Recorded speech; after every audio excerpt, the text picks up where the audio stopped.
लेकिन उसमें परमात्मा ने एक बात बताई, संकेत किया परमात्मा ने, गुरुदेव भगवान ने कहा कि बच्चों, ये इस समय तुम्हारे से जो 5 ज्योतियों से जो आरती उतरवाई जा रही है, ये आने वाले समय में जिन जिन घरों में परमात्मा की 5 ज्योतियों के साथ में आरती उतरेगी, जिन्होंने गुरु को भगवान मान लिया हृदय से,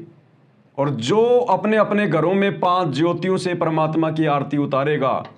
और आरतियां केवल उन्हीं की सफल होंगी जिनके घर में अकेले गुरु जी की फोटो होगी, अपने गुरु के अलावा किसी का जयकारा नहीं लगाएंगे, किसी को दंडवत नहीं करेंगे, अपने गुरु जी के अलावा किसी का कोई प्रकट दिवस नहीं मनाएंगे, और घर बैठकर भक्ति करेंगे, कई आश्रमों में धक्के खाने नहीं जाएंगे, उन्हीं की सफल होगी। और आने वाले समय में जब वो भुखमरी का समय आएगा, अकाल पड़ेगा, तो जिन जिन घरों में 5 ज्योतियों के साथ में आरती उतरेगी, उन्हीं घरों में परमात्मा राशन की व्यवस्था करेगा।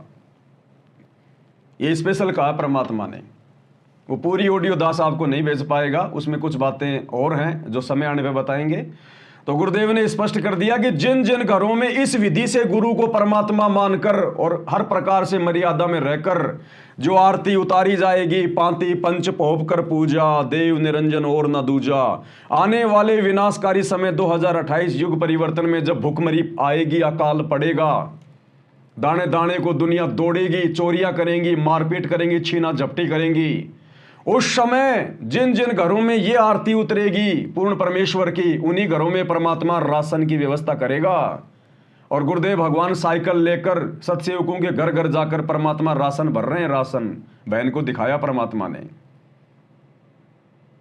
तो भाई और बहनों, ये छोटी मोटी प्रोसीजर नहीं है, सारी सृष्टि का मालिक धरती पे प्रकट है। इस हार जेल में बैठने नहीं आया, वो जेल में बैठकर भी अपना काम कर रहा है, जेल में बैठकर भी।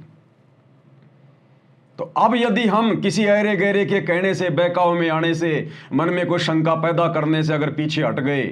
तो भाई और बहनों फिर ठिकाना नहीं, हमारा ध्यान रख लेना। फिर भाई जो गुरु बचन पे डट के, कट गे फंद 84 के, कट गे फंद 84 के, कट गे फंद 84 के।